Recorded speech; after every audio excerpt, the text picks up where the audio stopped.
Thank you for calling the Joint Base Andrews Passenger Terminal. Staff Sergeant Tuan Nguyen calls his job serendipitous. I've seen First Lady Melania Trump a couple of times, and I've also seen President Trump quite a few times. The Vietnamese American is an airman at Joint Base Andrews, the base that serves U.S. leaders, including the president and members of his cabinet. At any moment, you turn on the TV and whatever's going on in the news, one of our crew members are either picking that passenger up or taking them there. Technical Sergeant Vanessa Schook is a flight attendant at Andrews. Born in Colombia, South America, she moved to Florida as a child.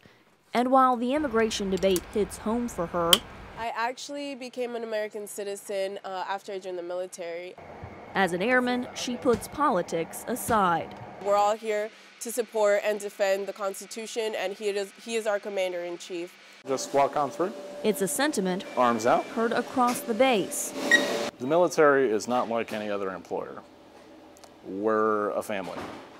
The base of 12,000 troops sees roughly 5 to 10 complaints of discrimination each year, with racial discrimination ranking third among complaints, after retribution and ageism. At the base's chapel, Major Crystal Jones says remnants of discrimination still exist because for years racism went undiscussed. There is still the good old boys network, and that is normally the good old white boys network. When it comes to racial discrimination, Jones says there is a lot more awareness today of what she calls the way things really are. I think there has been a time in our country and our communities where it just wasn't talked about. Race wasn't talked about. Now we're living through a time where everybody is talking about it, and so we're having an opportunity really to work some things out. In the wake of years of race riots from turmoil across the country, the military has been very vocal about treating each other with respect. From the halls of the Air Force Academy, if you can't treat someone with dignity and respect, then you need to get out. To the halls of the Pentagon.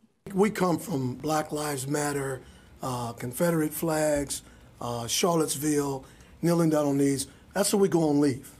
We recruit from those places. We go back on leave in those places. Don't think for 1 second we don't recognize what's going on out there. Yet we set aside all of those differences to go forward and be willing to die for the very people that we love. And at the president's base, Technical Sergeant Naeem Singleton says he's proud of the military's stance when it comes to race-related issues. Myself, just for being African American, my wife is Caucasian, I couldn't be a part of the Air Force if I didn't think they had a policy that had a zero tolerance.